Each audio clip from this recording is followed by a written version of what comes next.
Eu acho que o filme é muito sobre ponto de partida Recife, mas na verdade ele fala sobre cidades, né? Sim. E cidades é um elemento muito presente na vida de todo mundo, né? Começa agora mais um Cine Vitor. Acho que uma edição muito, é uma edição muito especial porque tá sendo muito especial esse filme aqui em Gramado, filme de abertura. Kleber mais uma vez abrindo, né? Foi Aquários, Bacurau e agora Retratos Fantasmas abrindo o festival. Muito interessante a gente ver as reações, acho que de todos os teus filmes no processo dessa tua trajetória como cineasta, roteirista, enfim.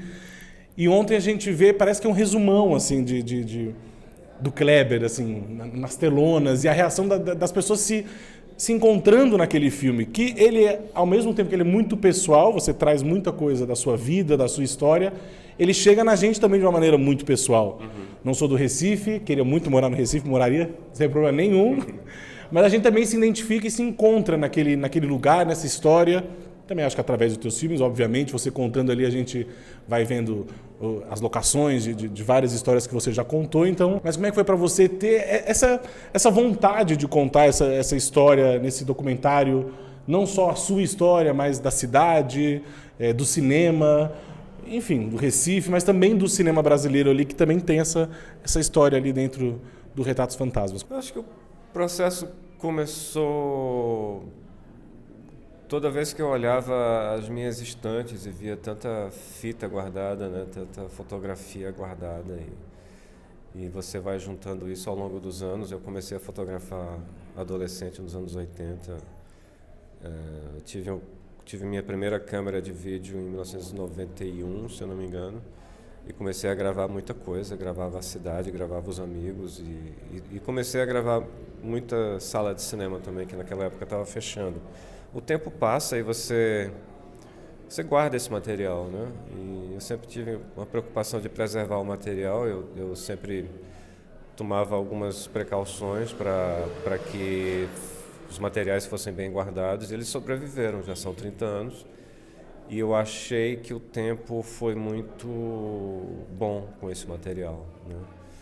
O material do Arte Palácio, por exemplo, que foram 2 salas, o Arte Palácio e o Trianon, que eu gostava muito como cinéfilo, e que também me apresentaram a uma das pessoas mais especiais que eu já tive a sorte de conhecer na minha vida, que é o seu Alexandre Moura. E aí eu fui juntando esses pedaços e acho que você vai envelhecendo também, né? Vai pensando sobre a importância de pessoas e de espaços e da própria relação que você tem com a cidade. Eu acho que o filme nasceu assim. É muito difícil lembrar exatamente da gênese do filme. Eu acho que ela sempre esteve lá de uma certa forma, e ele aconteceu e está acontecendo no momento certo dele. Você fala nessa questão de dar o tempo ao filme também, né? Acho que no caso do Retratos também tem isso de... É necessário esse tempo realmente para que outras histórias também acabam sendo construídas ali. A maior parte dessas salas não existe mais, claro. Eu acho que no filme tem muitas coincidências que são muito interessantes quando você vai narrando. Aliás, a gente já conhecia esse seu lado contador de histórias na ficção. Claro que tem o doc, o crítico também, que é ótimo, que é muito legal ver aquela sua trajetória também no seu outro ofício como crítico de cinema e também cineasta. Mas nesse você está contando ali, a sensação que a gente tem é que aquilo foi acontecendo. Você parece que estava assistindo ao filme e foi falando e foi narrando aquilo que você estava vendo. E aí acontecem essas coincidências, né? A cena da Maeve, a Sônia, quando você fala que levou ela para filmar Aquários numa locação que era muito marcante para você também. Essas coincidências você também foi percebendo ao longo da montagem disso? Do cachorro, a vizinhança, tudo foi se encaixando ali, né? Parece que todos os seus trabalhos se encaixam no Retratos.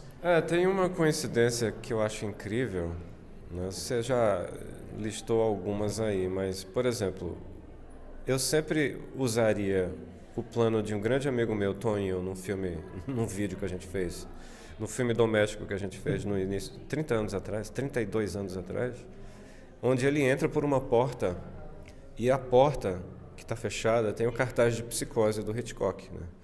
E tem um filme de Alfred Hitchcock com Janet Leigh e Anthony Perkins. Aí, anos depois que a gente já está trabalhando nesse filme, nós encontramos a visita de Tony Curtis e Janet Leigh ao Recife, né?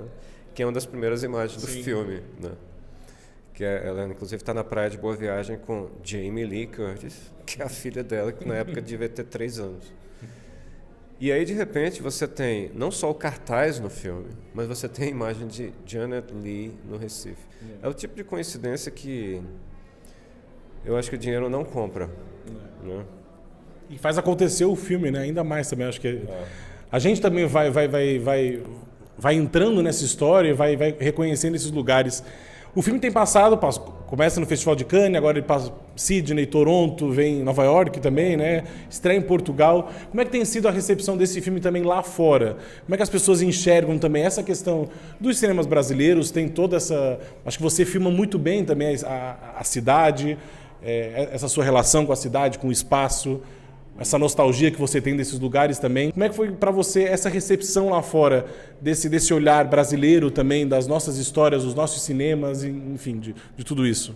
Olha, o Retratos Fantasmas é muito bem recebido por onde passa, mas o que eu acho estranho e muito interessante é que tem vários tipos de recepção positiva para o filme, né? A melhor para mim é um filme incrível e muito belo. Mas tem também, assim, é um filme experimental, que eu não acho que seja um filme experimental. É um filme de arquivo muito pessoal, acho que ele é. É um documentário, é um filme de fantasia com a estrutura de um documentário. Não tem estrutura de documentário. Então, é muito curioso a maneira como o filme parece. E no Brasil, eu estou um pouco impressionado com Ele está chegando com uma energia interessante, lotando pré-estreias. E eu acho isso um tanto inusitado, mas eu estou gostando. Eu quero que continue esse interesse em torno do filme. Porque se a pessoa se dá a oportunidade de ver esse filme, talvez ele ou ela se encontre no filme. Porque eu acho que o filme é muito sobre...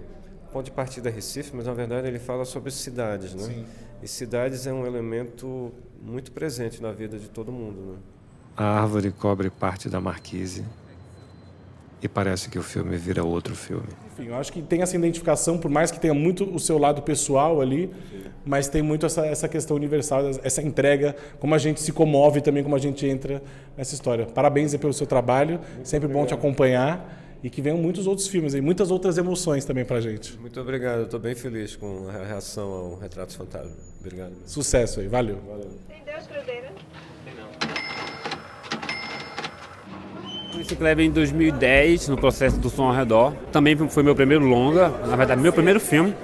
E desde então não parei mais, assim. Passei a fazer, acho que eu tenho uns, sei lá, uns 20 filmes aí, sei lá, ou mais. Eu perdi a conta, isso é bom, né? E desses 4 são de Kleber e eu fico feliz pra caramba, porque é um dos diretores mais aclamados do momento e não é por acaso, porque ele é um gênio, né?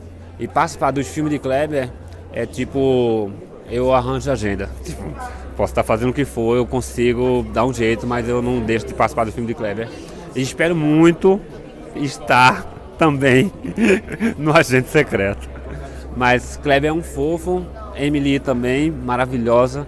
É uma parceria de longa data e é isso, cara. Estou muito feliz de estar apresentando o Retrato Fantasma, de participar. É uma cena bem massa dentro de um doc, mas com uma ficção. E atuar com Kleber, que é maravilhoso, assim. Acho que uma das coisas mais incríveis que já aconteceu na minha carreira foi esse momento de atuar com um diretor, e esse diretor ser Kleber Mendonça Filho. Eu trabalho com cinema. O cinema? Eu entrei no Retratos Fantasmas, eu acho que em meados de 2018 ou 2019, logo depois de uma janela internacional de cinema, que o Kleber tinha gravado uma parte do filme, uma das poucas partes do filme que de fato é filmada na contemporaneidade. E aí surgiu esse convite, a princípio, para a gente fazer um episódio, um episódio piloto de uma minissérie, de um projeto que se chamava Os Filmes Já Começam na Calçada.